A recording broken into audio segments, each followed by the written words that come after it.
Lorien Fenton. Welcome, everyone, to the California MUFON Radio Show. I'm your host, Lorien Fenton. I am so happy you guys are with me here tonight. I have one of my favorite people on the show this evening. That's Preston Dennett. And we'll get to Preston and his new books. Oh, my God. This guy, I'm telling you, it's like every time I turn around, he goes, oh, yeah, I got a new book out. He almost apologizes for it these days. I think we're up to like 33 or some, crazy thing like that. So, oh my God. Now, Jim Ledwith is calling me, and I wonder, you know what? Can I add him to the call, MJ? Is that a possibility without cutting us off? No, I guess not. Okay. I was going to bring him on the show. If he wants to call me when I'm in the middle of a show, my buddy UFO Jim, I'm going to always bring him on. Let's see what he needs. UFO Jim. I am on live radio. Want to join me for a minute? Do you still have Jim Ledwith's UFO Jim's Skype there, MJ? I can't see your text. Guys, I love being talking to my producer in Skype because it's like you got to go looking for him, It's like I know he's talking to me. I know he's typing to me somewhere. I just don't know where it is. Anyhow, so let's see what UFO Jim wants. See if he wants anything of importance. Maybe he has something important to tell me. Oh, you guys, I was very sad to hear that Joyce Riley died this week. Oh, I was so upset. Couldn't believe it. I mean, I don't even know if it's true or not, but some very good friends of mine that are, used to go on her show all the time, emailed out a, condolence email when it happened. And I feel so bad. She's one of the first people out there, the Power Hour doing her thing, about the same time, right after, I believe that, oh my God, what was it? It was... But I'm looking at all these faces, blasts from the past. Bill Cooper, the guy with the eye patch, I can't remember his name in Arizona. There are all these people about the same time in the mid-90s that started radio shows. She may have been more later on. She may have been in the early 2000s after 9/11, but still, Joyce was a very powerful woman, very great voice. Loved the fact that she was a woman and she was getting her voice heard out there and fighting the fight along with the big boys in the networks like Alex Jones and all those guys and Rents. And, the list goes on and on. So anyhow, I still haven't heard from MJ whether I can call Jim Ledwith or if he has Jim Ledwith's Skype. But, boy. Okay, MJ. Okay, well, I'm not getting any response from Jim, so it doesn't really matter. Anyhow, let's see what I want to talk about tonight. Okay, I've got a whole bunch of things to discuss. Number one is, and Preston, I hope you don't mind. I've got rants to rant and messages to give. So it'll be a few more minutes before we get to you. But you guys all know the MUFON Symposium's coming up, and you guys have got to be there. Now, promise me, if you can get there, you will be there live, because this will be, I promise you, this is going to be the MUFON Symposium of the century, I think. Unless they get themselves in any more hot water, which we got to let them, do their thing. I finally realized, with an organization like this that's been around as long as they have, they've done some really despicable things, but they're still here. They're still here, and it has really nothing to do, as I always say, with the way it's being run and the people at the top of the food chain and the whole bit. It really is all about you guys and me and the people who are going to the meetings once a month, that go out and look, do the investigations, and the people who do the sky watches, and the people who do all the really, the down and dirty stuff that is out there to do about UFO research. So you guys, don't throw the baby out with the bathwater. MUFON's really in a lot of hot water. I mean, there was just another article about them hitting the internet the other day, and I don't really like the way they're doing things. But hey, you know what? It's all going to work itself out at some point in the end. And hopefully, and I'm making a suggestion right now, and I hope Jan Harzen or somebody at the top of the food chain is actually listening to my show tonight, because I have said this to Jan in an email.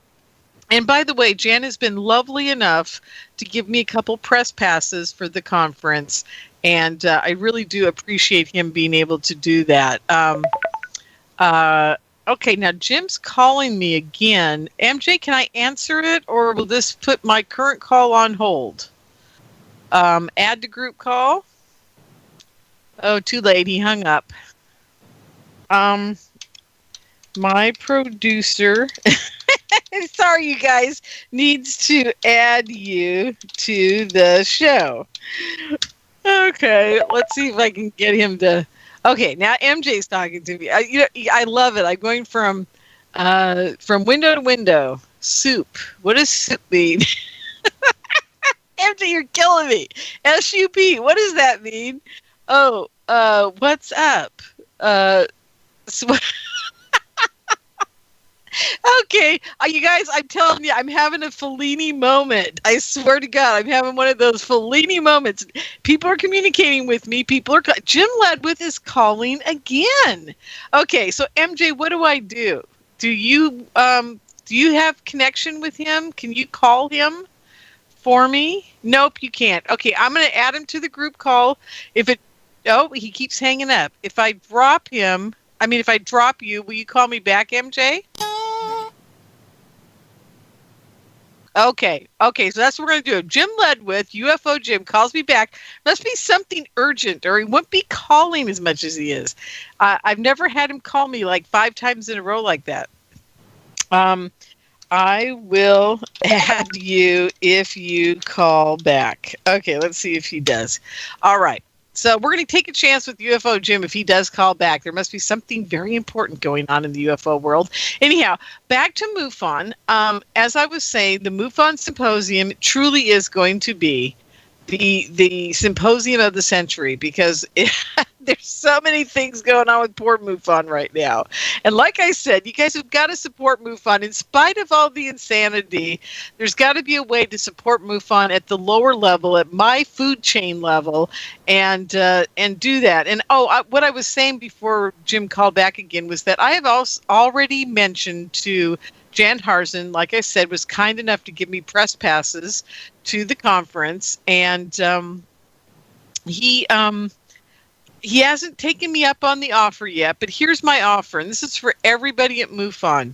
I think it's time that we have a women's contingency within MUFON. I think it's very important to do that.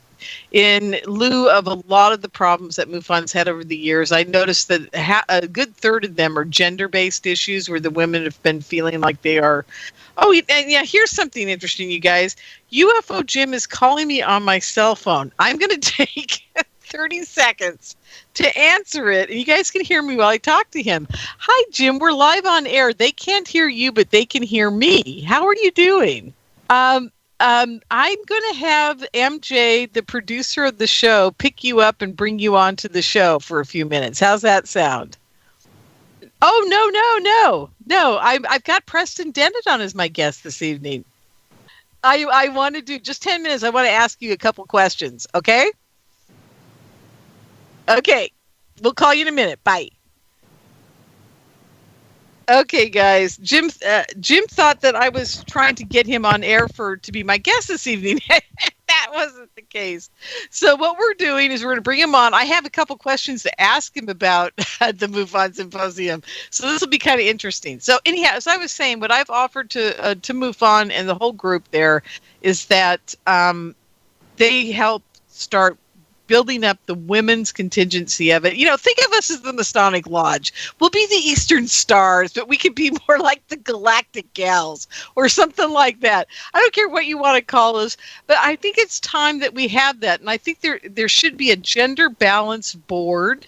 I think that's very important. I have noticed that in this new article about MUFON, they talk about an advisory board, and there are quite a few women on it. And I'm surprised, because they are an advisory board, that they're not hooting and hollering about some things a little more. But hey, maybe we just need a little bit of the feminine touch, a little bit more alien feminism on the MUFON board, or just at least a voice within it. I think it's very important. And I think a balanced board would be wonderful, because I think men have a tendency, this is just from me working with them my entire life and running all their businesses for them and doing everything for them, by the way. I have come to the conclusion that you've had 12 men in a room or 13 men in a room together.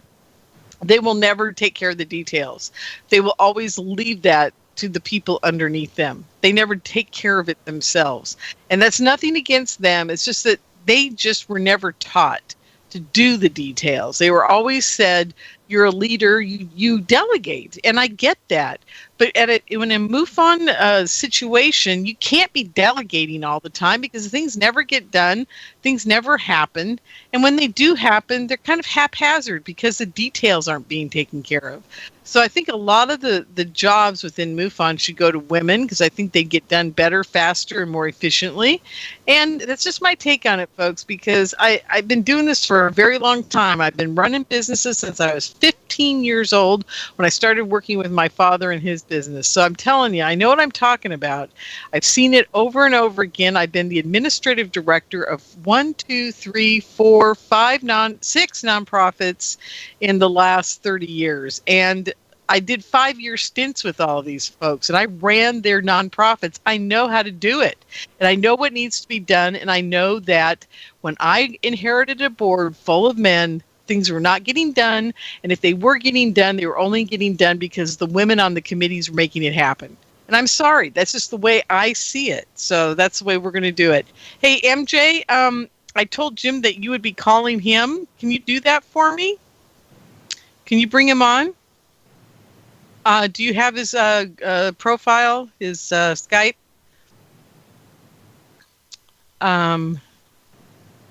Let me see what you're saying to me. I cannot with Skype. Oh, that's interesting. I wonder if I can. Let me just drag him in and see what happens. Here we go. I'm just going to do it. Let's see what happens. I think I can do it. I think it's working. Is it working, MJ? Oh, it will work for me. Oh, wait. Wonderful. Hello, Mr. Jim Ledwith. How are you this evening? I'm really good. Do you realize I thought it was me and Steve Bassett tonight. Am I confused? Oh my God. Is that interesting? I haven't booked you on the show for some time. I'm trying to figure. Let me go look at my calendar, folks. Maybe Preston, I'm telling you, it was me for the first hour and Steve Bassett for the second. Was it really? Okay, you know what? We're going to have to reschedule you guys. But now that I've got you on the air, I got to ask you a question. First of all, can you turn down your speakers so I don't have to hear myself? Okay. We're going to do that right now. Okay, wonderful. We're going to do this. We don't want you to hear yourself. There you go. It's very disconcerting when you're on radio and you're hearing yourself in the background. Yeah, that's remember right. when Art Bell used to yell at people all the time? Yes, turn he did. down your radio.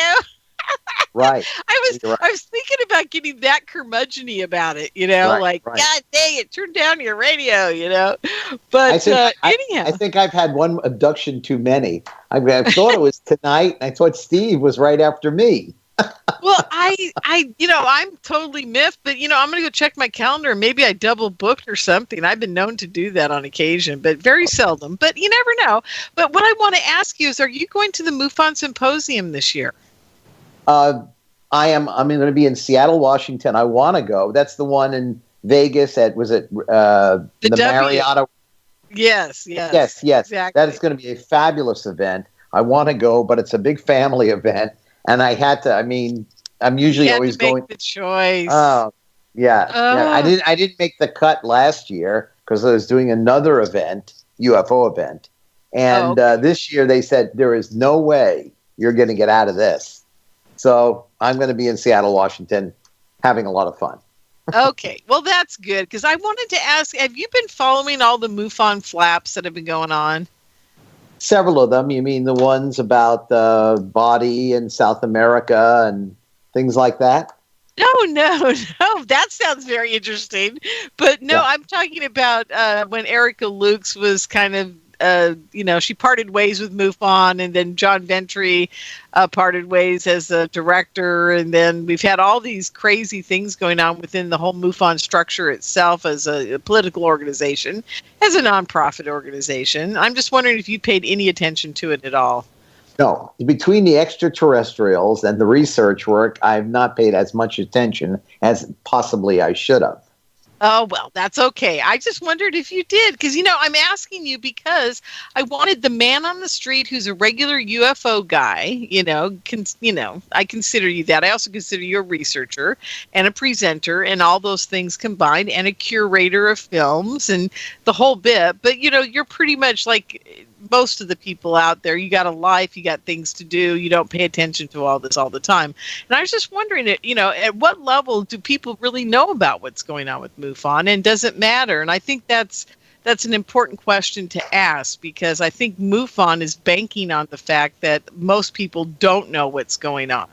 And I think that's probably a good policy in the end, because like I was telling people earlier, these are just, typical flaps that happen with nonprofit organizations. And in the end, if they've got a strong base, they're still standing. And the base within MUFON is really the people that create it. Like, me, like having my meetings every month and people getting together and sharing their experiences. That's what MUFON's really all about in the end, you know. Yes. So there you go. So are you going to Roswell at all?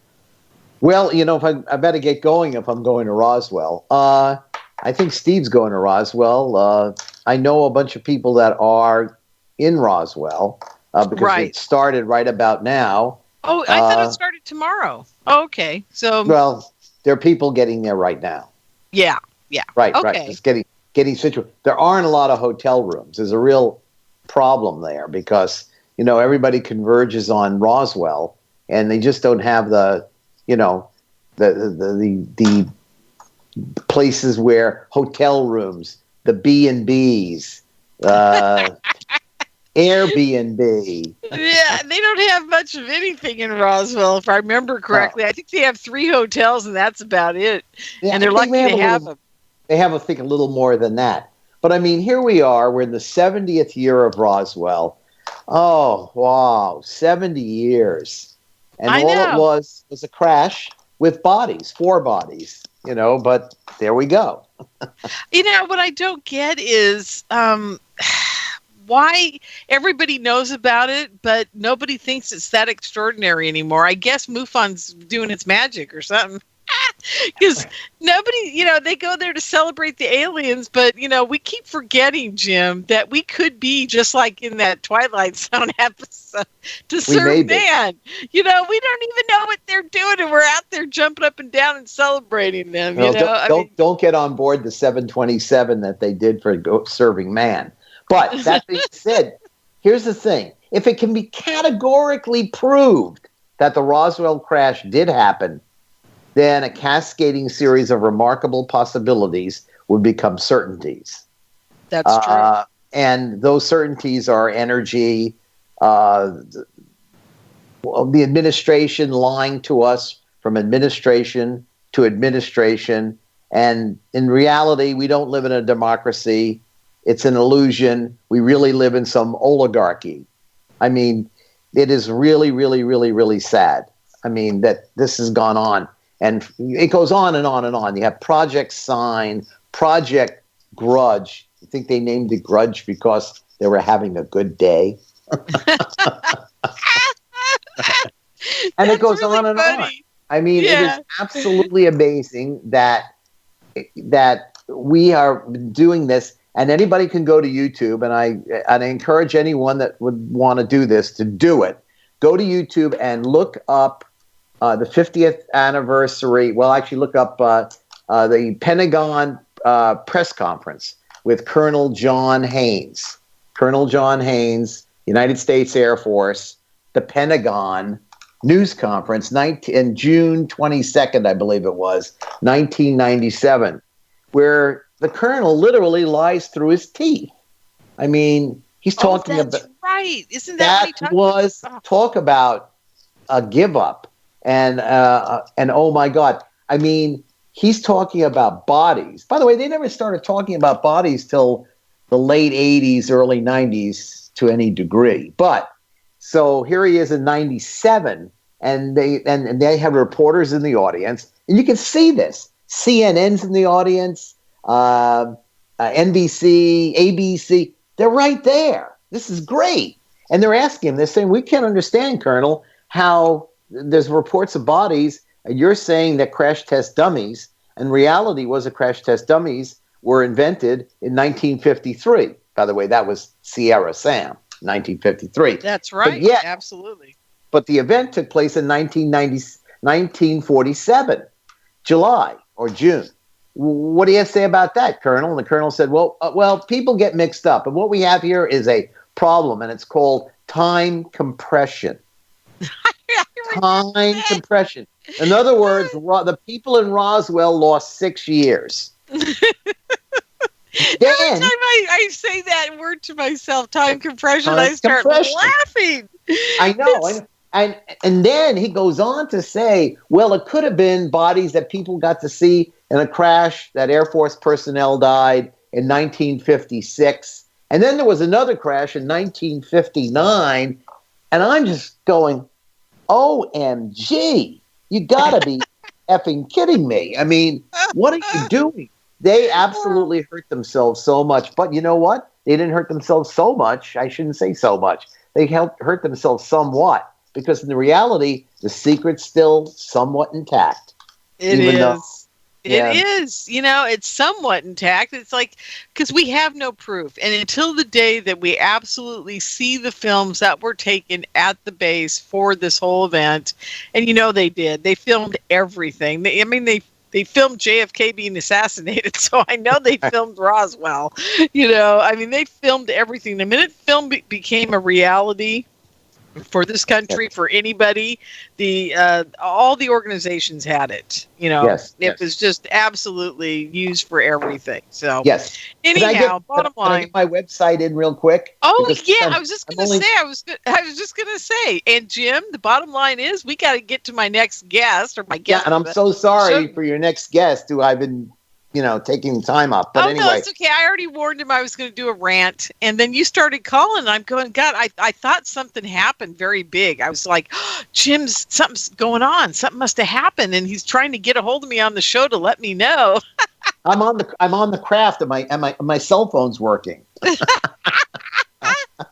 Don't even get me started on that, because we have friends that have said that to us. Okay, here it is. UFOJimSonoma.com. UFOJimSonoma.com. It's a lot easier than my other one, which is there too. UFOsareal.com, but the UFOs are real. It's a double R, like in Toys R Us.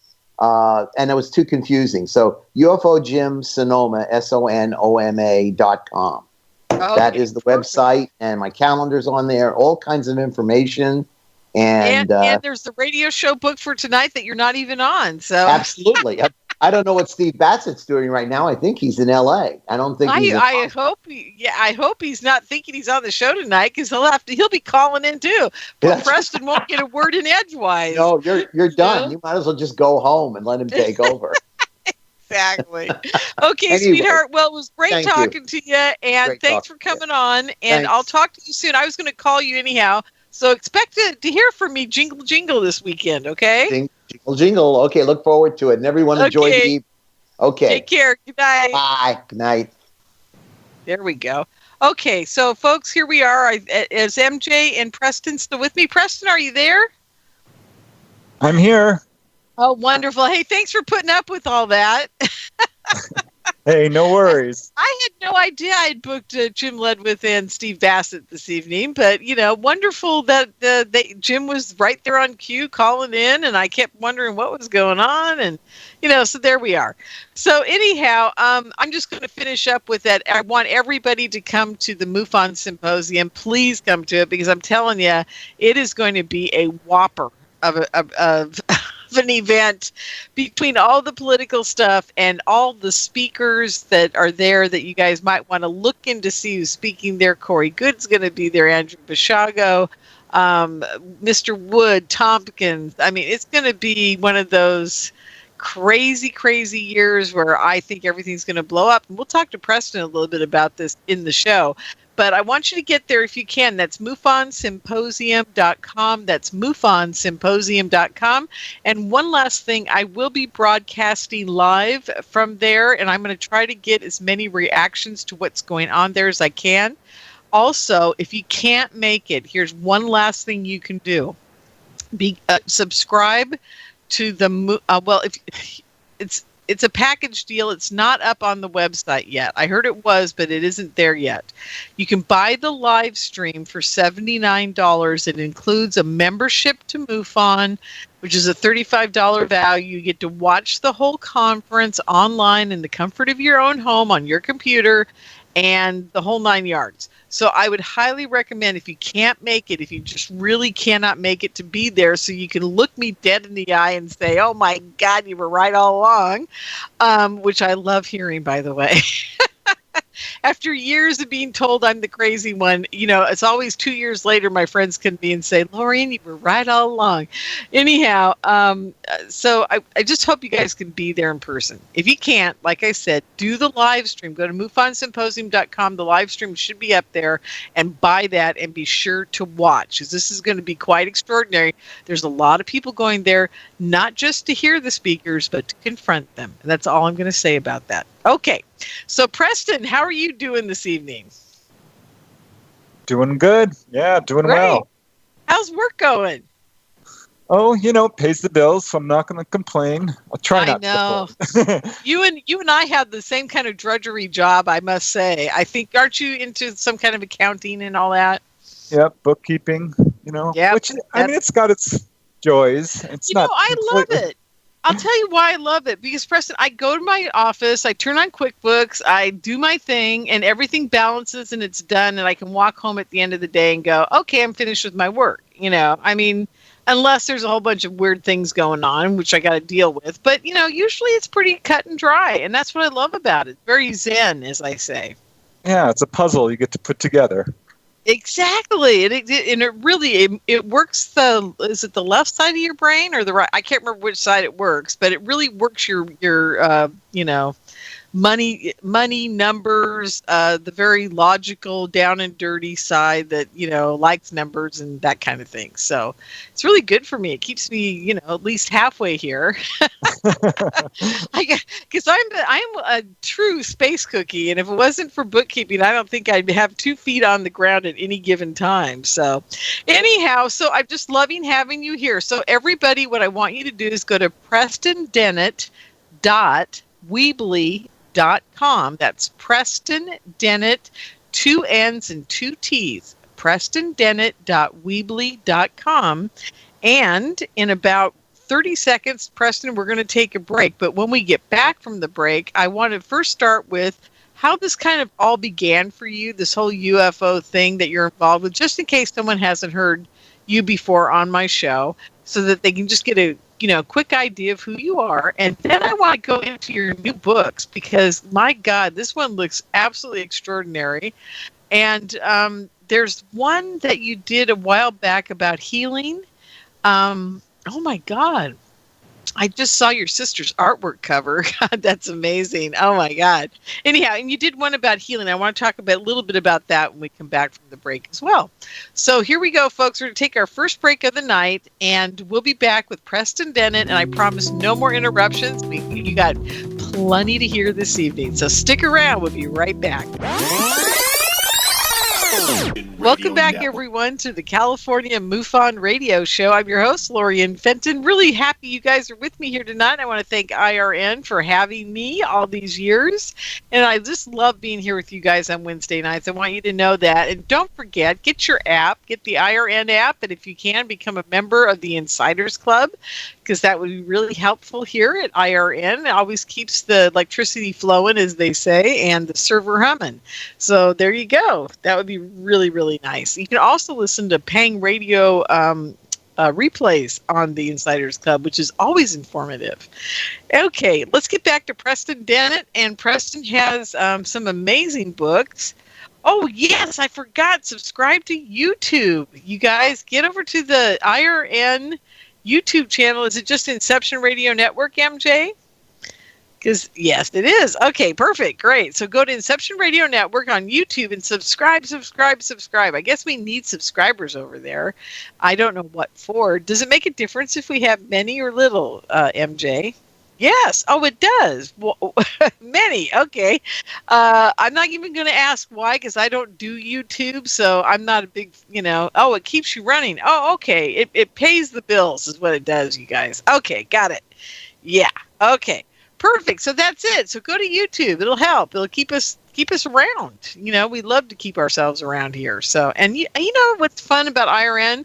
They've been around for a long time. How many years has it been, MJ? Let's see what he says. Dun, dun, dun. 6. Oh my God. So I've been with you guys for a good portion of the 7 in December. So I've been with you about 5 now, I think. Wow. Amazing. Okay. I can't believe it. Thank God for, oh God, who's our buddy who's dead now? God, I can't even think of his name. I can see his face. Jerry Pippin. Thank God for Jerry Pippin, because he's the one who brought me to you guys. So I love all of you. Anyhow, okay, back to Preston. Okay, Preston had... Celebrate the holiday with great savings during Lowe's Go Forth event. Make your patio a happening hangout for family and friends with up to 25% off select patio furniture and outdoor decor. And your guests are gonna be hungry. So be prepared to grill with a 2-pack of Kingsford charcoal now for just $9.88. All projects have a starting point. Start with Lowe's. Patio and charcoal offers valid while supplies last in U.S. only. Charcoal offer limited to 2 bags per customer, 6/28 through 7/5. Has 20 books out right now, folks. I'm sitting here, I'm looking at them all again, and oh my God, I thought it was 33. It's really 20, but it should be 33. It will be anytime soon, right, Preston? I can I'm see working it on now. it, yeah. Yeah. Well, pretty soon it'll be 50, and then you're probably going to have to take a break for a while, I think, Once you get 50, then I think you can sit back and, just be the consummate, UFO traveling conference speaker. What do you think? I'll give it a try. As long as the aliens leave me alone. Well, now let's talk about that. How did you get into this in the first place? And do you think the aliens have been bugging you this whole time, or do you think they're going to leave you alone? I mean, obviously your sister is an amazing artist and she draws aliens like she's seen them. So do you think it's a family affair? I mean, I seriously think it is, but hey, what do you think? Well, I was in denial for a long time, but yeah, I really didn't believe in this stuff. And have now come to, obviously, the conclusion that I'm having some level of contact, certainly.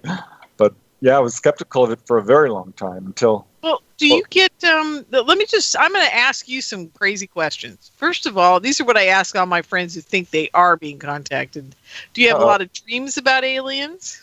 Yeah, I do. Do you have what I would call dreams that seem more vivid than almost real type of dreams with aliens? Well, there has been a couple. Okay. Maybe a couple. A couple. Do you have recall at all about waking up and feeling like there's somebody in the room with you? No, I can't really say that. Okay.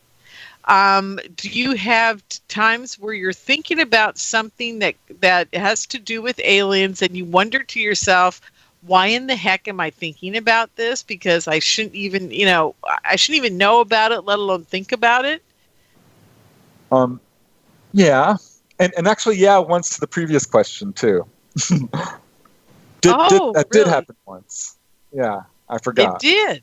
Oh, very interesting. Okay.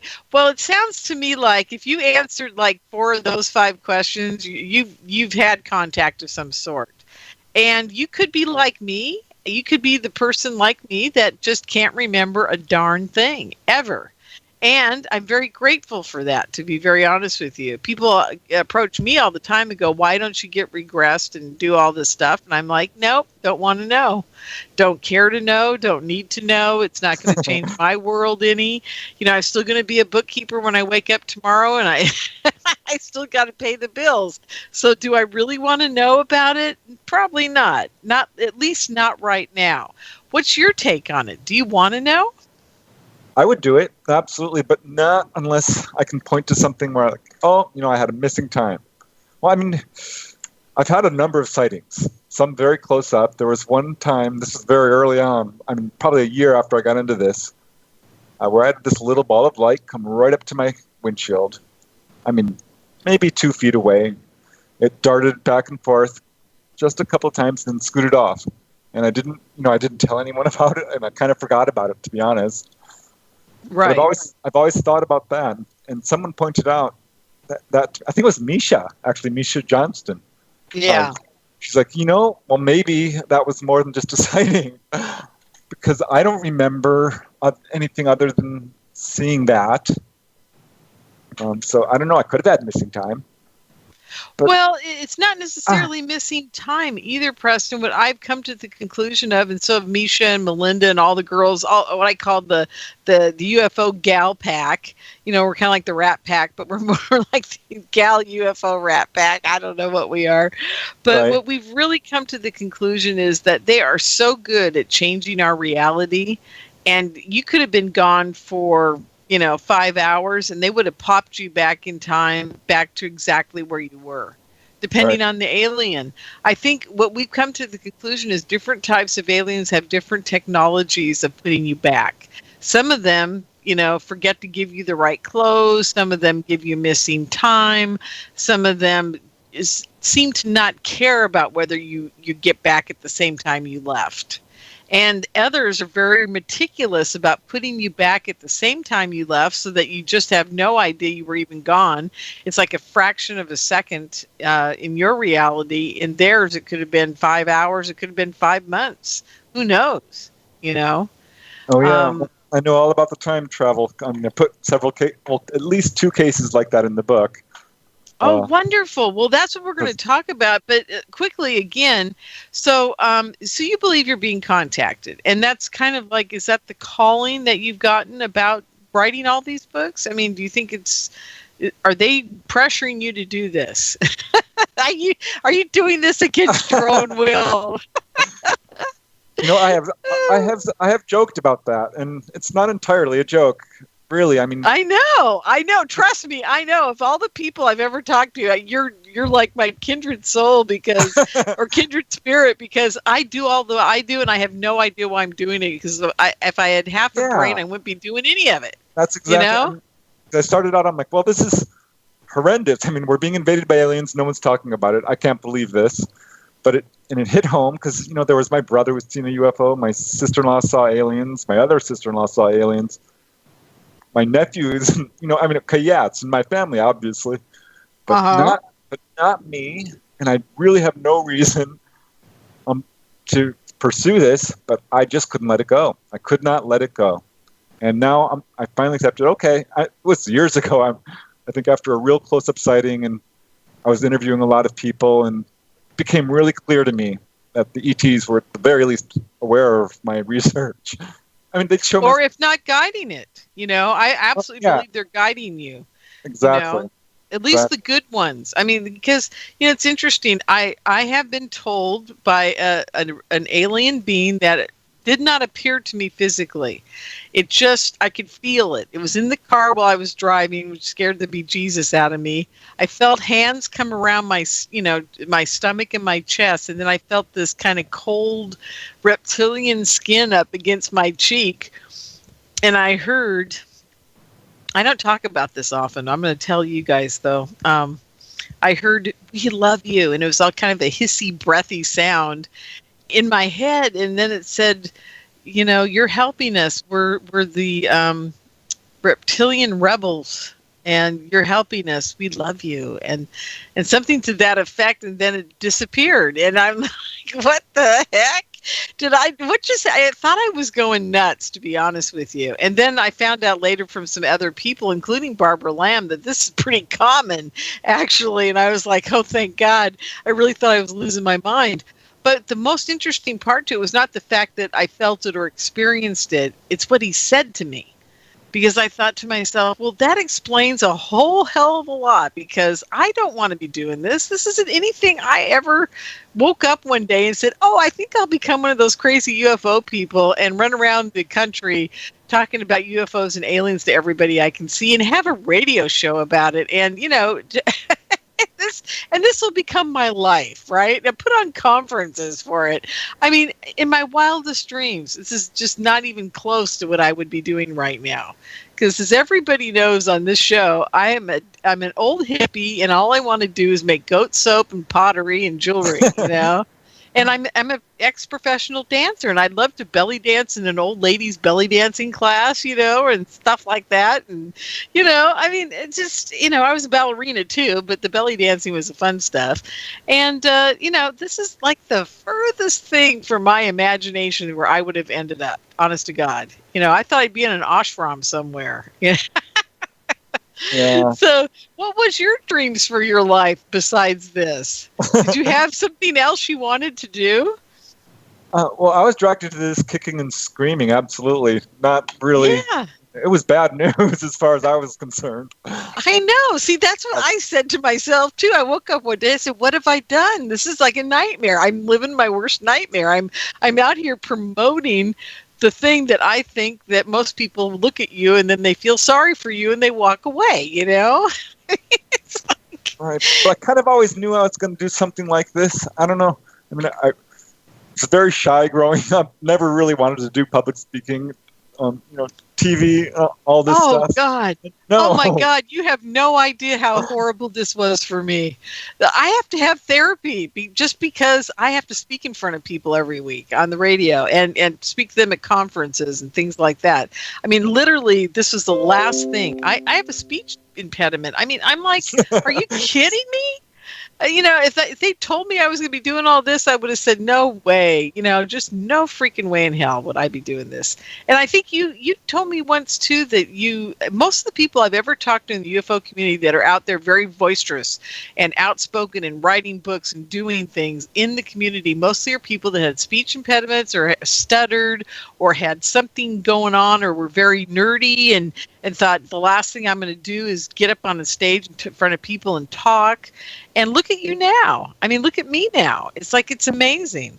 You know, the transformation is absolutely phenomenal. But go ahead. I'm domineering this conversation. I'm so sorry. No. It's interesting. Yeah, because I feel the same way. I'm right now. I'm thrilled. To be honest to God, this is a great time in my life. Yeah. And, I feel like I've really grown from this, and I would never consider, you know, it happening any other way. Oh, exactly. It was a wake-up call. You know what I mean? Yeah. It's transformed in so many ways. Don't you feel like, though, that you had some kind of, like, I want to say almost angelic alien intervention at some point where suddenly you wake up and you're almost a different person because of all this? Oh, yeah. I remember how hard it hit me. It was like a ton of bricks. I remember reading, you know, Travis Walton's book and Betty and Barney Hill and just looking up at the cloudy sky, knowing that these guys are up there. And never really dreaming at that point that I would play any kind of role in the whole, you know, just, I don't know what you call it, the UFO movement. Exactly. It's growing. Yeah. I mean, people don't buy UFO books like they buy, say, science fiction or romance novels, but it's growing, and it's going to reach a point where this does bust into the mainstream. I just cannot see it the other way. Can you imagine? I mean, I ask people in the UFO community all the time, can you imagine if tomorrow, if Bassett and Greer and all those guys actually make a dent and disclosure happened? Can you imagine your books would be flying off of the shelf? I mean, you wouldn't even be able to keep them in stock. No one would be able to print them fast enough. Seriously. Everybody who has a UFO book out there would just be inundated because everybody on the planet would be going, well, how do I find out about this stuff? And then they'd be looking to the whole UFO community that's already established, and these people would become their answers, you know, which that scares me in a big way. Well, I'd be out of a job, which is fine because, you know, this is not really what I, you know, intended to do. I mean, not that I ever, you know, I don't know. Well, I don't know. I think you would be much more in demand. I think I'd be out of a job. I think I could sit back and say, well, my work is done and I can go, retire and do something else, right? But for you as an author of 20 amazing books on the UFO phenomena, I think you'd be like propelled right to the top of the heap of people that they go to for answers about ufology. I think you'd be right up there, Preston, because it's the people who've written the book and done the research and interviewed the people. Those are the people go to. They don't go to people like me that sit and yak every week about it and interview you guys. I mean, I'm not special, but I think you guys are very, very special because you've taken the time to sit down and catalog and digest and regurgitate back out on paper in a very clear and concise way exactly what people have experienced. And I think that's super important. And I think your books and all the other books out there, including Cheryl Costa's book, the one that's got all the graphs and details about all the UFO sightings, are going to be hugely popular when disclosure happens. My dream is for it to happen tomorrow so I don't have to, do what I do anymore. But, it's not. I can guarantee you that. We got at least another 3 years before we can get a new president in play, and maybe that person will do it. And, who knows? I'm just kind of getting disgusted with the whole regular media thing. So I don't know if anything will ever happen with us. I feel like we're kind of being pushed over into the corner, and politics is kind of taking over the fray, Yeah, but, well, the field is evolving. It's definitely different than it was back when I got involved. There was a lot more skepticism, a lot more debunking action going on, which you don't see as much of. Well, I think we're going to see it at this MUFON symposium. Are you going to be there?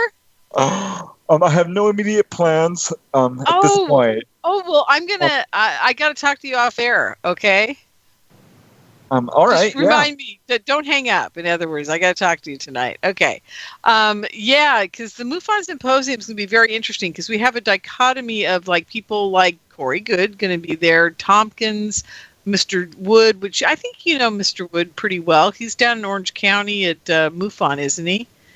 The guy who did the MJ papers. Am I correct on this? Am I getting all mixed up on something or? No, that's right. Robert Wood. Yeah. Yeah, Robert Wood. I think he's the speaker. Or is it Jim Wood? I can't remember. Anyhow, it's just going to be a very interesting conference because, like I said on my show on Monday, which a lot of people listen to as well, I have a real problem with people who are making action figures about themselves and trying to break into Hollywood about their story about UFOs. I don't mind that people have their stories told. That's fine with me. But what bothers me is when we cheapen the experience into a Marvel comic book situation.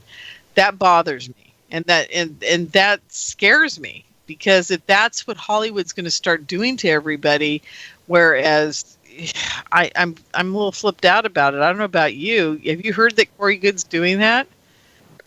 I've been asked to comment on UFO figures, and I always shy away from it. But what I always say is, people are free to say what they want, obviously. But as far as someone's UFO story, I'm saying not gonna... what you want and having action figures made out about you and having a marketing team to market you to have action figures and comic books out is just, I don't know. It just bothers the heck out of me, and you don't say anything. I don't want to hear it because I don't want you to get any, put your toe in anybody's pond. But the bottom line is, for me, it's like it's a no-brainer that it's just going to make us look weird.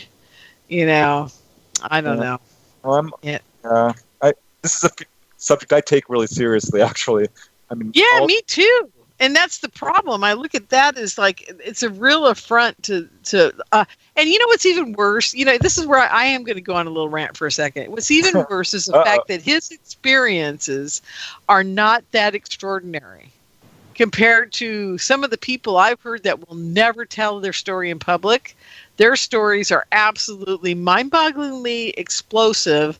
And he has, so he went to a planet, he did 20 years in service, he saw all kinds of horrible and good things. He met a couple aliens, big deal, who cares, I mean, in my book, that's just a typical abduction, but apparently people think it's the cat's meow. And to me, it's like he's done nothing.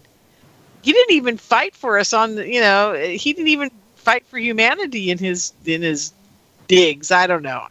I'm staying out of it too, but the bottom line is I do have an opinion about it ever since I heard about the action figures and comic books. So I did have to say that because it just bugs me to no end. So anyhow. Well, I didn't know about the action figures. So that's wild. The comic book part I was kind of okay with, but when I heard about the action figures, I just really went nuts. I mean, that was like the last straw for Lorien. That's when I said, I don't care who it is, I'm going to talk about it because I can't deal with stuff like that. It just makes me crazy. So anyhow, okay, well, let's start talking about your new book because I'm so excited to be discussing this. It's called Inside UFOs: True Accounts of Contact by Preston Dennett. And boy, Preston, we've only got 4 minutes before our next break. Can you believe it? But in the meantime, let's start talking about what was your impetus to write this one? I know that every one of them has a different reason why you write it. So why did this one come out? Right. Well, I've written a bunch of 14 books on just that subject of UFOs. And a lot of them have drawn on a great deal of research. I've cast a wide net, and like UFOs over California or the other states that I've written about. But this book is all my own research. It's 100%, stuff that I've gotten from people I've interviewed who've had very extensive contact. And I was able to I've interviewed a lot of people and have a pretty big file of cases, and was able to pick what I thought were the more extensive or interesting or unusual types of cases that I think would had something to say to the UFO field. So that's why I'm really excited about it, because it's a little bit different than your average book about being abducted by grays. Yeah, and that's the interesting part. People have forgotten that being contacted has evolved in so many ways. And if I ever do get my book out, that's what it's all about, is about the difference in contact between now and back, let's say, when Whitley was being contacted, and most other people in the 50s and 60s, and how it's evolved completely over the years, and how we are retaining much more information about our contact. So let's start with, I'm just going to read this little synopsis here on the webpage. It says, while most UFO books are rehashes of old cases, Inside UFOs presents the cutting edge of UFO research with 10 all-new original cases of extensive contact. A wide variety of ETs are presented, including various types of grays, praying mantis type ETs, humanoids, and Nordics. Wow, cool. The witnesses are normally everyday people who suddenly find themselves in a very unusual situation. The unique and unusual nature of the cases in the book will surprise even those well-versed in the UFO literature. Cool. I'm very excited. Okay, so let's start out with not, because we got to hit a break here in any second. But where can people find it? Let's start with that before we hit the break. Right. Well, certainly you can go to the website. I have excerpts there, and you can buy the book through the website, or just go to Amazon.com, Barnes & Noble, other online retailers have it. Now, if they buy it at the website, can they get an autographed copy, or? I'm going to have to set that up, because I've gotten a couple of requests for that recently. That's I definitely want an autographed copy. All right. If we're gonna do this, we got to do it right, man. I got to get that autograph, because you're gonna, like I said, you're gonna be one of the famous guys when this all breaks loose. So. Yeah, I will set that up. At this point, I'm not set up for that.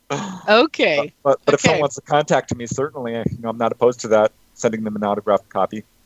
Great. Wonderful. I love it. Okay. Well, let's take that break. And then the minute we get back, folks, I promise you, we will talk about Inside UFOs, true accounts of contact with extraterrestrials. So we'll be right back. Radio Network. Welcome back, everyone, to the California MUFON Radio Show. I'm your host, Lorien Fenton. We're having a blast here tonight. I got to say, I very seldom get to talk about personal stuff, and whenever Preston gets on here, for some reason, I open right up to him because I know he's in the same situation I'm in, where it's kind of like, oh, suddenly the UFOs took over my life and the aliens too, and here we sit. And luckily enough, he turned it into 20 books. I've just turned it into yakking at you guys on Wednesday nights, but I love his books. Preston Dennett. You can find him at prestondennett.weebly.com. That's Preston Dennett with 2 N's and 2 T's. .weebly.com. Please go there. Please check out his books, and you guys support Preston's work because his books are truly phenomenal. I have several of them in my library, and I just love them. They're very precious to me. I have a lot of UFO books, but Preston's are well written. They're well edited. The sentences make sense to me. I mean, I read it and I just go, God, this is very rich. It's a very rich. His style of writing is rich because he really takes into account the emotional aspect of each person's story that he's writing. He just really, you can read it and you can live it while you're reading it. It's like a well-written science fiction book almost, but it's truth. It's the truth of what these people have gone through. It's just absolutely amazing. So please read his books because you would do yourself great service by doing that. So go to prestondennett.weebly.com. And right now we're going to start talking about Inside UFOs, true accounts of contact with extraterrestrials. So Preston, which one is your favorite case? Let's start with that first, and then we'll kind of work our way backwards a little bit. And let's talk about 3 or 4 of them. Yeah, absolutely. Well, my favorite case is probably the first chapter because it's this just a really interesting case with a great witness. His name is Kevin Kamin. He's a Navy medic, corpsman. Okay. A trained observer. I mean, so a great witness, right? Yeah. And a real nice guy. He heard me speaking in San Diego and came up to me afterwards and told me this amazing story. I, did a kind of a preliminary interview that night. Later interviewed him several times. I've talked to him for hours and hours and hours about this. So I know his case really well. He was based in the Philippines. This was back in 1982 on this Navy ship. And his best friend, I'll call him Larry, comes up to him one day. They had the same bunk together. They bunked together. Larry was a personnel clerk. And Larry comes up to him and says, "Oh, Kevin, by the way, I'm a UFO contactee." And he's like, "Yeah." 82? God, what a brave guy. Right? And he tells Kevin, "Oh, yeah, they take me onto their ship. I've been to their planet, to other planets, and yada, yada, yada." And Kevin's like, "No, he believes in UFOs, but this is just too much." And Larry comes back a couple of days later and says, "Guess what, Kevin? I just went to your house. My friends took me to your house." And he proceeds to describe Kevin's house, which is in Kankakee, Illinois, thousands of miles away, in perfect detail. And what's really weird is all these details, while correct, are 10, 15 years in the past.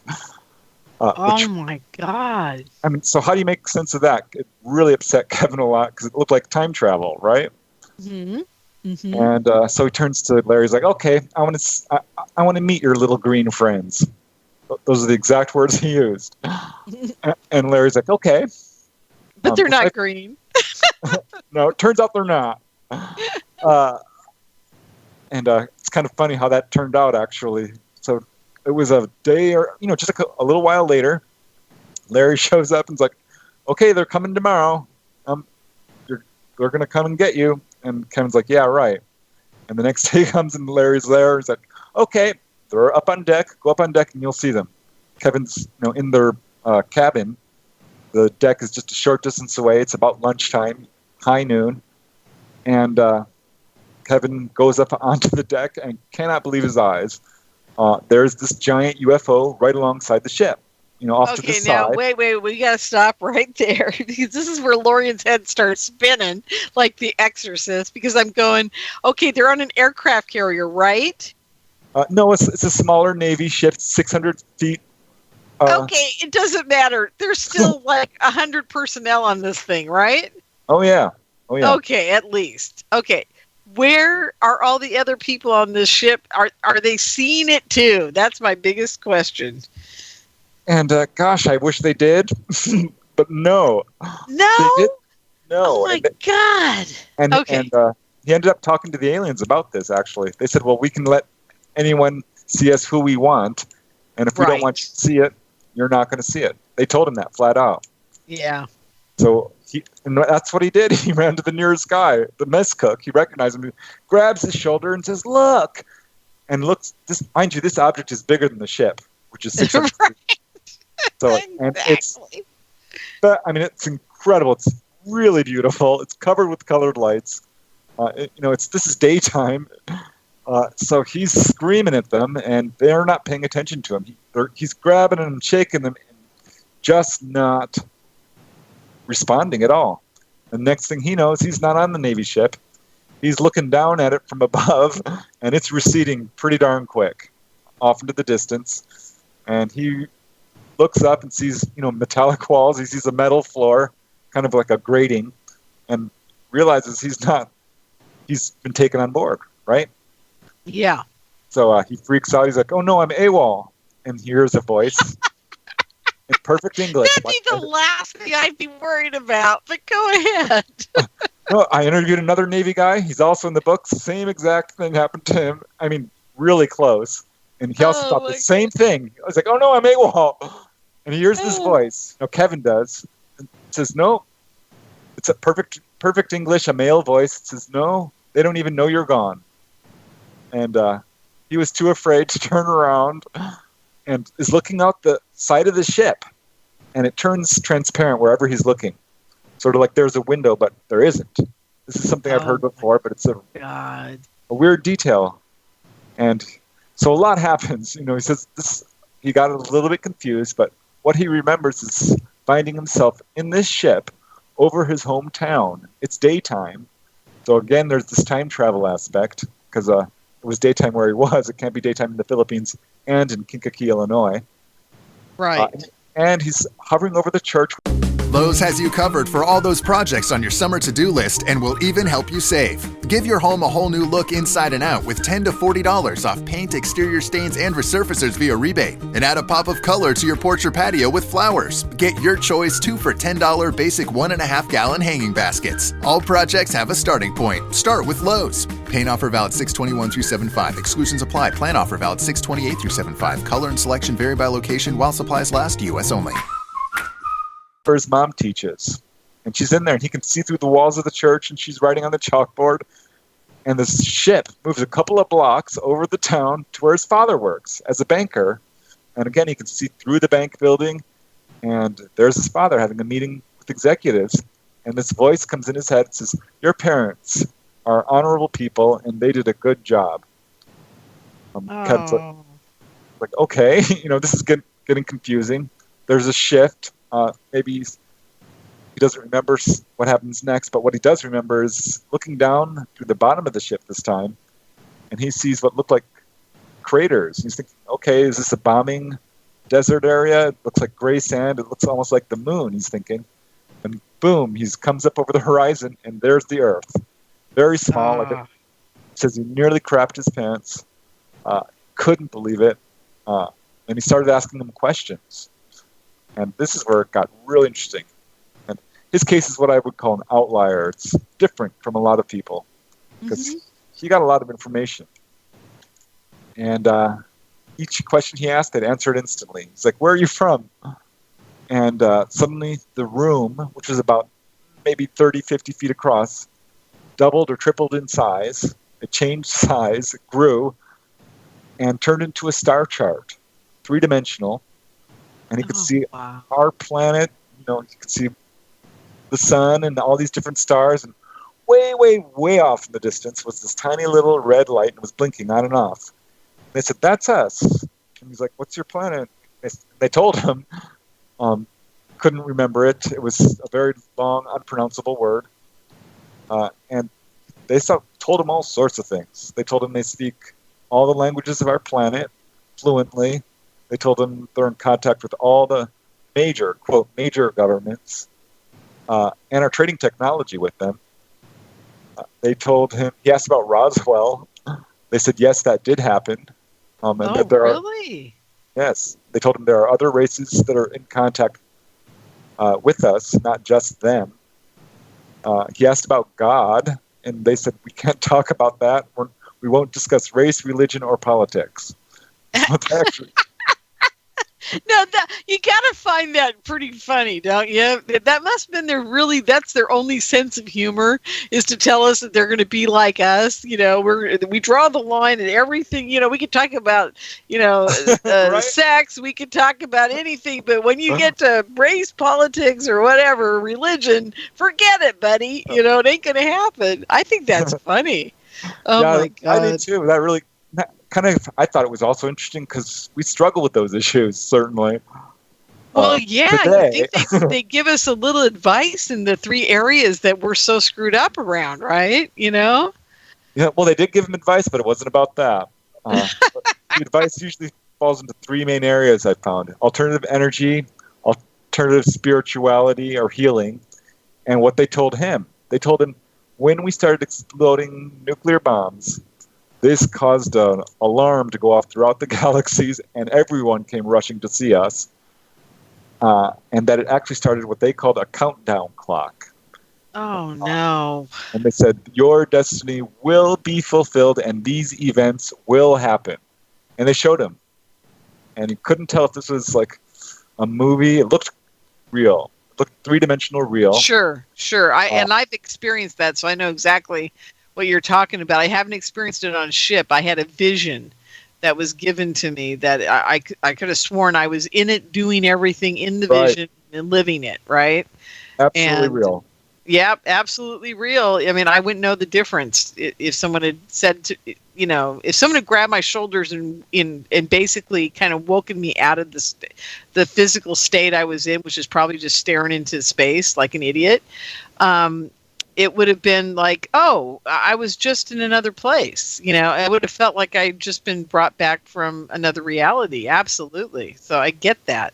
So anyhow, so they showed him what was going to happen to us. Oh God, do I want to hear this? Okay, go ahead. Yeah, well, maybe not. But go ahead. I'm ready. It's their main message. It's something I've heard from many other people who've been taken inside a UFO or had face-to-face contact. And they said there's all these disasters are coming. Oh. And it's like looking outside of a window and you saw hurricanes and more hurricanes and more hurricanes. It was mostly hurricanes, earthquakes, tornadoes, landslides, a couple of mining disasters, all kinds of stuff. They actually showed him a personal motorcycle accident that he would have ended up having many years later, which did happen. And you'd think he'd be smart enough not to ride a motorcycle after that, right? Right. It's like, okay, are you kidding me? So they come to give you your whole life's history and you go, oh yeah, I think I'm going to go out and buy a motorcycle. My ET guys they'll protect me, right? Oh, come on. Oh my God. Anyhow, okay. I'm sorry. I just had, like I said, I'm really talking a lot tonight because everything you're saying is kind of hitting home. I'm like, oh my God, that's so insane. So disasters, not us blowing ourselves up with atomic nuclear weapons or anything like that? No, they didn't show him that, but they certainly warned him about it and said it was all because of that, basically, that our environmental destruction began. And did you get the information from a lot of people about the fact that what has happened is when we blew up the first nuclear weapon and we sent that frequency out throughout the galaxy, the universe, whatever, that we were actually messing with everybody else's dimensional time space or time or their gravitational, whatever holds them together, because I've heard this from other people's accounts. And I'm just wondering if you heard that particular comment about how we're messing with their dimensional time space when we blew off an atomic weapon. No, I can't say that I've heard that specifically or in this case. But that seems to be the gist of it, because they're very concerned. Well, yeah, because how would they even have known about us if we weren't somehow affecting Right. their dimension, wherever they come from? Right. Yeah. That was their main message, and definitely the main message that is given to people. And it's warnings, usually of nuclear proliferation or of pollution and that sort of thing, global warming, environmentalism. Yeah. But Kevin, they're telling him this. He's freaking out. He's still not having a great time, really. He's really afraid. But finally, asked what they look like. And they said, well, we're not little and we're not green. And he's like, oh, okay. And they said, well, people find our appearance frightening. But finally he turns around. He's going to look at them and see what they look like. And in the center of the room is this sort of raised platform. And on the platform are 3 what look like stone marble chairs or thrones with very large circular backrests. They spin around, they swivel and spin around. And on each of them is a praying mantis type ET. Oh, okay. But that's very intriguing. I never heard of the thrones before. Yeah, weird, right? Now, I'm going to ask you something, and you don't have to say yes or no right now.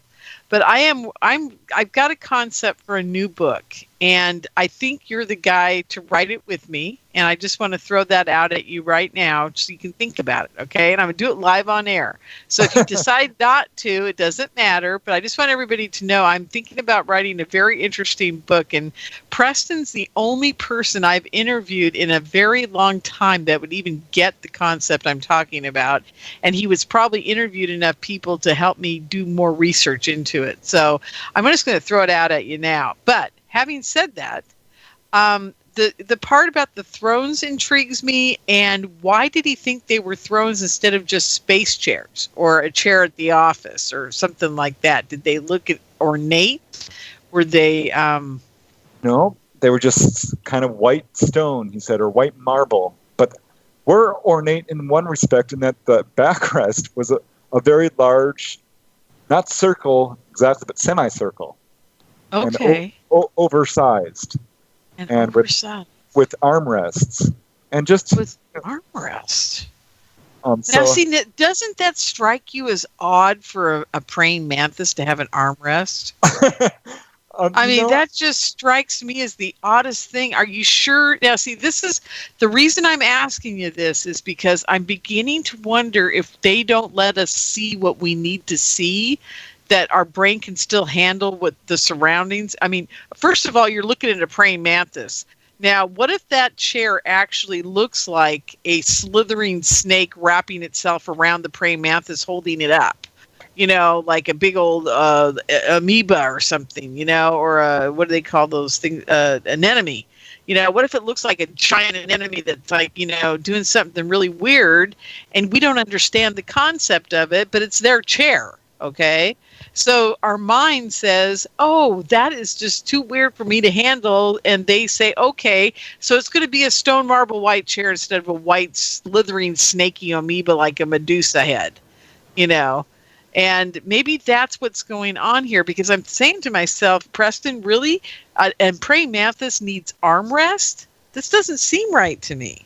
Anyhow, just a thought. I'm just throwing that out at you. Okay. Anyhow, and go on. Certainly that's possible, because we know they can do that if they want. Oh, yeah, they can do anything. See, this is the part where people have a tendency to take everything that happens to them during their encounter at face value. And I'll never forget one of the first encounters I ever heard. I had a friend who said he looked like Fabio. I had a great time with him. Even the being on the table and doing the nasty with him was wonderful. And then her friend that was with her thought she saw the devil, and everything was horrible. And it was absolutely terrifying for her. She was screaming the whole time. So one of them just happened to, I guess, relax enough to let them see what her heart's desire was for, a good-looking guy. And they made her happy and content. She got to see him. The other woman just could never get beyond the fear, I guess. So she was seeing the devil. So there you go. And from that moment I heard that story way, way back. I mean, this has been in the 80s. I realized that there's more going on to our concept of what's really happening to us than we can ever imagine. So, but I've graduated way beyond that at this point. But still, that same concept is right with the story, about the chair thing. Because I don't think there's a chair with armrests there. Personally, that's just my opinion from hearing this. But anyhow, go on, because that is very intriguing to me. So go on. Yeah, well, he's a trained observer, so I tend to believe that. Oh, I believe he absolutely saw that. I absolutely believe he saw it. Whether or not it was, it's certainly possible it was an illusion, but or a hypnotism type thing. Who knows? Mm-hmm. Because this field is full of that. I've certainly heard of Greys masquerading around as blonde, young, beautiful men. Oh yeah, I've heard all kinds. Yeah, so, yes, I've heard some wild stuff that we can't repeat on air. Let me tell you. Okay, but I tend to think that he was seeing what was really there. Because if they want to, they could have shown him. Oh, we're Nordics. We're beautiful Nordics. Well, that's true. See, now that's interesting too. That's an interesting observation. I love it. Okay, so he's seeing these 3 praying mantis that turn around like in The Voice, right? Exactly. Yeah, just like that. Which is really a great image. And so he's shocked, of course, because they are bone white. They're very skinny bodies, claw-like hands. A huge head. They radiated intelligence. One of their eyeballs, he says, was bigger than his head, probably about the size of a basketball. Wow. And once one of them stands up, takes 2-3 steps across the room right next to him, and he's looking up at it, and he says, Preston, this thing was 15 feet tall. Oh, my God. And I said, no, Kevin, it was probably 12. That's probably, it was probably 9 feet tall is what I told him. He's like, no, since it was more than twice my height. It was, more than the size of a basketball board. It was about that height, he said. Wow. And this thing was looking down at him, and it said to him, it's fussing with the console there, little oven dials and amber lights and blue lights and things like this. And it looks down at him and it says, so, would you like to go to our planet? And he said, no. He wanted to go home. Yeah. He was ready to go home. At that point, yeah, probably. I would think that just seeing him for the first time would be enough to put you ready to go back home and forget it ever happened, right? I guess so. I'd like to think that I would say, yeah, let's go. Oh, I would probably just keel over and have a heart attack and die of fear. That's that's my guess. But anyhow, so he wants to go home, and then what happened? This guy, this big here, reaches out and touches his shoulder. You got a good look at his hand at that point. Grabbed his shoulder, and he just felt this electric shock go through him. Not sure if it was just fear or something, more. But right. He passed out instantly. And next thing he knows, he's in his bunk, laying in bed on the ship, sweating profusely. He's hyperventilating. He gets his bearings, and no sooner has he, realized he's back on the ship when the curtain hiding his bed, it rips open, and there's his friend, Larry, who's grinning from ear to ear and says, so, Kevin, how did you like your ride? Oh, my God. Now, let me ask you another crazy question in all this. Is Larry an alien? Or is he just a really cognitive, very, aware contactee? Like, are they talking to him every day or something? This Larry dude? I'm more curious about Larry right now than I am your guy. Yeah, Larry, I don't know a whole lot about him. I've got his name. I looked for him. I couldn't find him. Okay. I do know he was a personnel clerk. And Kevin would hang out with him, and he had no fear, this guy, Larry. He would eat anything, no problem with any other cultures. Fish eye soup, not a problem. Let's gobble it down. Oh, that's an alien right there. I'm telling you, that's funny. Okay, well, very cool. Okay, so let's not give away too much more. I mean, you gave away some detail, but I'm sure there's a lot more in there, like the description of the hand and even more descriptions of what was going on in the room from his account.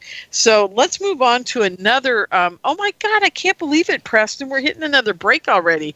Is time really compressed tonight, or? I think the aliens are compressing our show this evening, because every time I look up, it's time for another break. I can't believe it.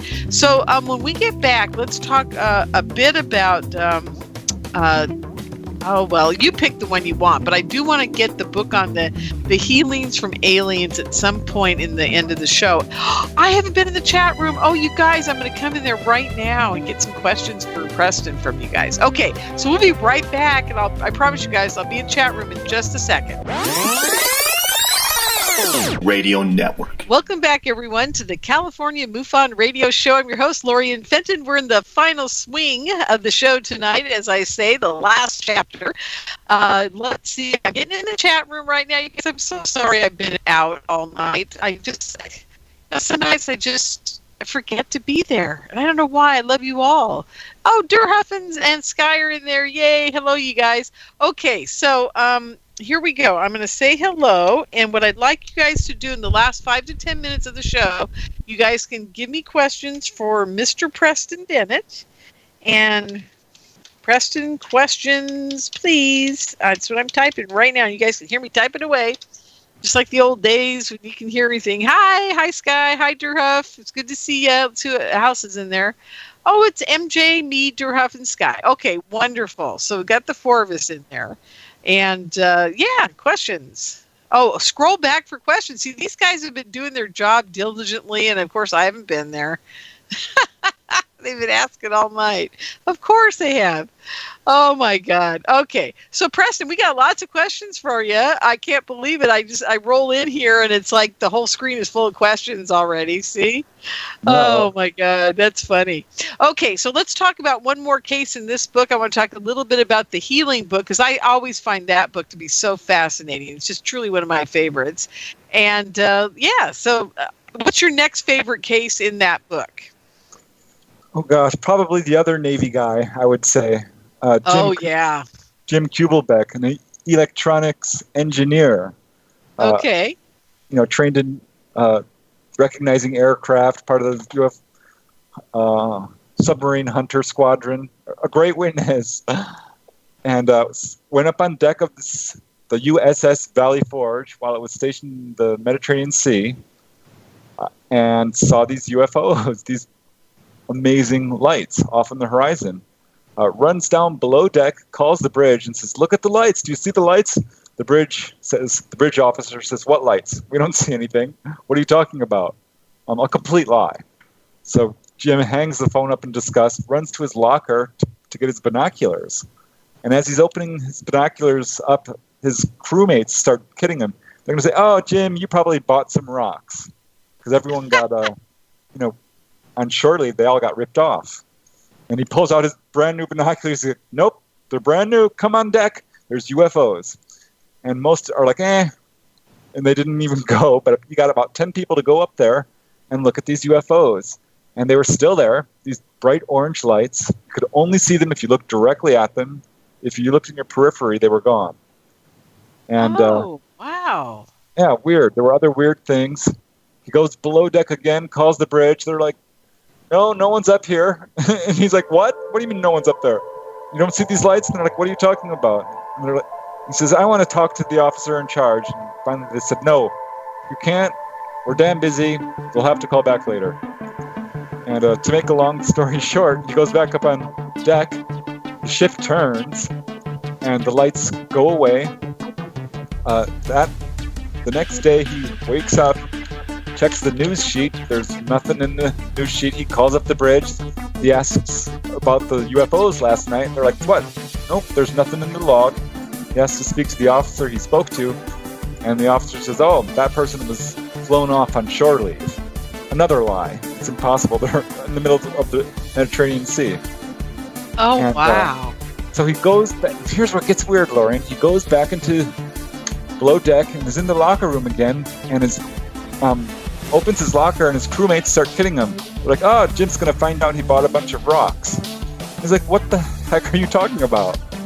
I showed you these binoculars yesterday," and he shows them the binoculars. They're like, "No, you didn't." He's like, "Well, don't you remember seeing the UFOs?" They're like, "What UFOs?" Oh my God! They watched it for an hour, Lorien. All these guys. He finally found one crewmate. This is another aspect of this whole thing that just really blows my mind, is how they can wipe stuff out of our minds so easily. I'm going to cite one quick thing here that's happened to me. After my first encounter in 2011, I think I mentioned this to you, Preston, before, I saw 3 glowing orange lights that looked like the embers of a fire in triangle formation outside of my room. And I looked up because I thought I was hearing a helicopter, and they put a sound of a very loud helicopter in my head to prove a point. Okay, and I knew what that was all about, but I look out the window, I don't see a helicopter, I see 3 lights, and then I go to bed. I mean, I look at these 3 lights, I back up, and I go, "Oh, I'm tired, I'm going to bed." Now, first of all, everybody's told me, "No, Lorien, you did just back up and go to bed. You obviously were taken, because nobody sees 3 lights in the sky like that and doesn't freak out and go wake up everybody in the house." Okay? I mean, that isn't normal to just back up and go, "Oh, I'm tired," and go to sleep. You know, right. You know, that's like, you wouldn't do that unless you're programmed to do it. Okay. Second, it took me a whole year not to forget that sighting. Because every morning I'd wake up and it'd feel like it was gone, and I'd have to force myself to see what, I'd close my eyes and make myself see it over and over and over again, and I felt like somebody was going in there every night pulling it back out, and I can't explain it to people. It's the weirdest sensation. It's like it's a faded memory, like over years and years of time, like you forget what you did when you were a kid. And this is what it felt like every morning. I'd wake up and it felt like it was such a faraway memory, and it just happened like a couple months ago, right? And you could almost not see it anymore. It was just completely almost gone out of my head. There was one day I woke up and it was gone, and it took me until about 5 hours into the day to remember it happened again. So somebody was doing that to me. I know I wasn't doing it, okay? So that's another whole aspect where you say these guys, "Oh yeah, there was nothing that happened or whatever." They just went in there and just tweaked them all except for him to not remember a darn thing that happened. Right. I mean, he very possibly could have had missing time. He denies it, but he does believe he did have contact, was taken, he on board, presumably, because he saw human-like people. They took him to an engine room. They talked all about alternative energy. Oh, cool. So it was love alternative energy. Yeah, it was a very interesting case. He ended up building this little sort of perpetual motion device after he got back from this, which is, again, something that's turned up in other cases. People are inspired to build their own UFO engine. So that is so cool. That is just, I love it when people do stuff like that. So he had a very interesting encounter too, and it did involve a whole lot of people on a ship again. Hey, you were at the California MUFON Symposium 2 years ago. We were both there. I remember because I got some CDs from you of Christine's artwork. Oh yeah. Do you remember the guy on the ship from the Hangar 1 episode that walked out and got locked outside during a blackout session, and the ship came out of the water? Do you remember that? If it's what I'm thinking of, yeah. God, that was such a wild case. I mean, that one just blew my mind. But it's basically telling me, Preston, is that our government knows exactly where these guys are. They're in communication with them when they're going to be coming out of the water. They put them in a secret mission where they black out all the windows and everything, and say to them, "Well, there's something going on you guys can't see," and so they think it's maneuvers of some kind of, super secret submarine or something, and then the UFOs pop out of the water all the time, and these guys don't even know about it. So I'm thinking, this is so crazy. I mean, it's just absolutely insane. I think it's time that we start looking more and more at who's getting healed, because it's a very interesting fact that they're getting healed, but I want to know why them and why not you or I. You know, I've got a lot of physical ailments. How come the aliens aren't fixing me? You know? Right. And I had another friend named, God, I can't think, I can see his face, is Michael Todd. They came and fixed him physically, and I don't know if you remember the story, Preston. You might have interviewed Michael. I don't know. But he was laying in bed after they fixed his physical problem. He said, hey, my refrigerator's broken too, jokingly to them, and they walked over and fixed his refrigerator. Oh, my gosh. Yeah, I remember that. Okay, so now I'm sitting here and I'm going, well, why in the heck does he get free refrigeration repair when I can't even get my dishwasher to run right? You know, it's like, there's so much more to this. But trust me, I think the people that are being healed, they must have a mission for these guys. They must be doing something for them that's very important to them, or they wouldn't be fixing them. What do you think? I think that's precisely it. I looked into it. It was really hard to find any strong patterns. If you're an abductee, obviously your chances of being healed are much greater, or if someone in your family is, or if you are friends with them even. What I found, it was a loose pattern, was that people who are doing good for humanity in some way, lots of social workers like John Hunter Gray, doctors like this guy in France, inventors, there was a case in England, police officers, entertainers, writers, lots of teachers. Animal rights activists. These are the people. So there were no politicians. They were strangely absent, huh? No, I don't know.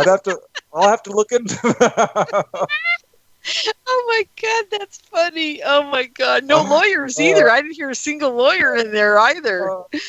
Oh God. I can't think of a lawyer either. No, that's hilarious. Oh God, see, this is too funny. See, thank God the aliens have good taste in humans, I gotta say. And I hope it's never good taste like in To Serve Man. I really don't.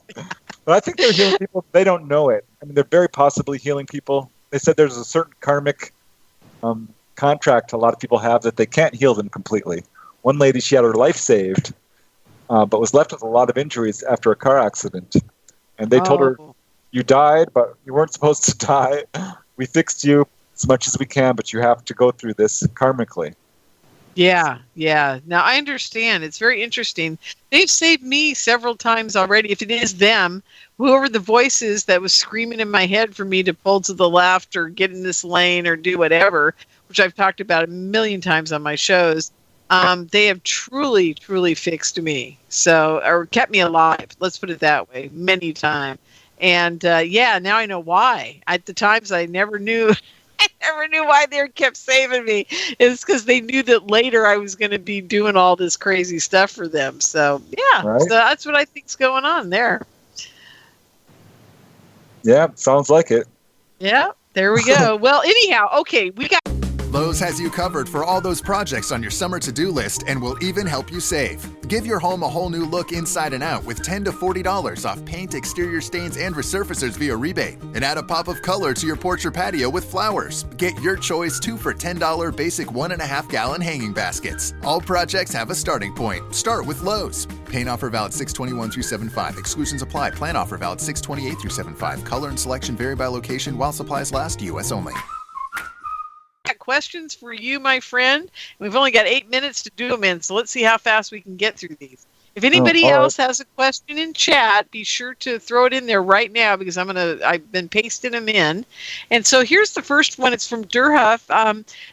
He wants to know, what is Preston's take on the 1978 McGuire Air Force Base UFO alien shooting event? Do you know anything about what he's talking about? Oh, yeah, sure I do. This is one of Leonard Stringfield's crash retrieval abstracts. A well-known case, and absolutely legitimate. I think that probably what we're seeing there, is true, where an ET was actually found on an Air Force base and shot. I think we're shooting these things down. and we're probably keeping them captives in Air Force bases. Who knows? Maybe this thing tried to escape, was being held captive. I don't know. That's pure speculation. But yeah, I'm trying to remember the story. Wasn't it where the alien was trying to escape and right, it was found near the runway. And the guy wouldn't shoot it, or he did shoot it, or something? Yeah, I believe it was shot. I believe it was shot. That's right. Yeah, he did shoot it. And I believe it was injured as well. Prior to that, I'd have to look it up, but it's a well-known case. I am familiar with it. It's one of many, but I think what's interesting about it is where it takes place, which is right over an Air Force base, or right on. Yeah, and didn't he escape and run into another, wasn't there another type of base right next to it, and he went into somebody else's territory? Yeah. I'm trying to remember the whole story. It's not coming back to me quickly. The Fort Dix and That's McGuire. Right. That's right. Yeah, so he went from Air Force onto Army property, and everybody got involved, if I remember correctly. So I think that, yeah. So they got him right at the fence. Oh, yeah, because there's too many cases just like it.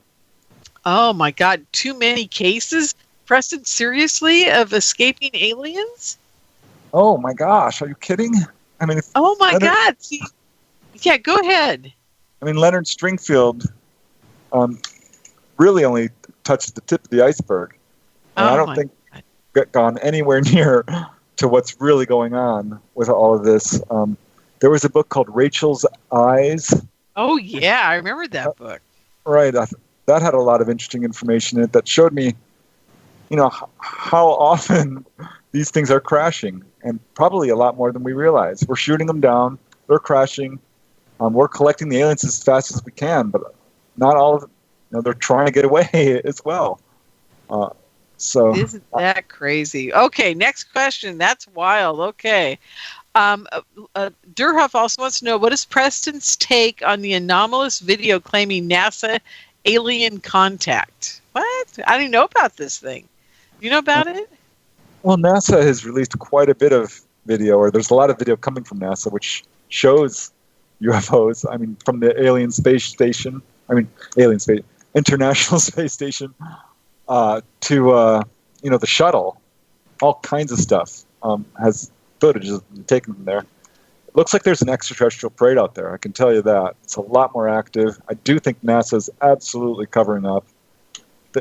They've been caught in so many darn lies. They have a very spotty record in terms of this, and it's all going to come out. They've been releasing it slowly. If you listen to NASA really closely, they've been saying, oh, yeah, we're finding another planet. Just found another. We found another. In 20 years, we're going to be able to tell you whether or not there are aliens out there. And if you read between the lines, what they're really saying is, in 20 years, we're going to tell you a little bit more of what we know. Wow. There's UFOs on the moon. We know this. There's enough. Yeah, it's a mess. Yeah, no, it's very interesting. Okay. NASA's on my naughty list for sure. Yeah, you're absolutely right. Yeah. Okay, Sky33 says, how did they communicate verbally or telepathically? She's referring back to the story about the praying mantises. And did anything odd or different happen to him after his experiences? Okay, and I'm not sure about this part, but she wants to know also, what color was the light, the ball, whatever it was? What color was it? I'm not sure. Orb. The orb I saw was white. If that's okay. There we go. I think that's what she's talking about. Okay, let's go back to the communication from the guy on the ship. Telepathy. It's always telepathy. Always telepathy. And even if you're French, they speak in telepathic French. That's so true. I mean, people don't get it, but these guys speak to everybody in whatever language they can understand, of course. It's pretty easy. So did anything odd or different happen to him after his experiences on that ship and when he got back to the aircraft carrier or the boat or whatever he was on? Not really. He forgot a lot of the experience. He no longer was friends with Larry, wouldn't talk to him. Really? Why? Yeah. Did he tell you why? He regrets it now, but he was very upset. He was very traumatized, and didn't ask for that. But he says, he did ask for it, but wasn't expecting it. Felt like he was misled. Yeah, well, there is that too. Yeah, it's a lot more than you really asked for, I'm sure. So, okay, Carol's question is, again, this is Carol's first question. That was Sky and Durhuff before. Carol wants to know, I understand that Preston did a stand-up UFO-oriented gig recently at the Los Angeles area, and it was a huge hit. No giggle factor. Will he do more in the future? What is she talking about, Preston? Oh, I know. I think it must be that thing I did at the Lyric Cafe. And I did not realize I was getting into a stand-up routine, honest to God. It was a bunch of stand-up comedians and sort of a vaudeville act. So there was music, there was stand-up comedians, there was a singer. And I came on there and I actually talked about out-of-body experiences. So I made it a little humorous just to fit in. But it was a lot of fun and very different. My God, that's wonderful. I'm so glad you did that, because that's the way to get to people, is to make them laugh, make them happy, make them feel good. And then they are actually open to hearing what you have to say. That's why George Carlin was so good at what he did. He threw so many political agendas into his topics, and he was so wonderful, and I'm sure you're going to be like our George Carlin of the UFO community. I think this is great. And, last question, and then we've got to go, is Sky33 also wants to know, what are Preston's thoughts on the Alan Godfrey case? Oh, if that's the guy I'm thinking of, the police officer in England who saw a UFO and had an abduction. Yeah, that's Alan Godfrey. Boy, my heart goes out to him.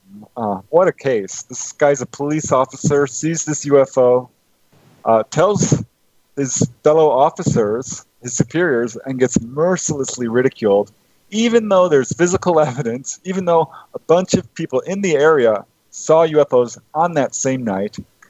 The ridicule got so bad that his superiors asked him to resign. He refused.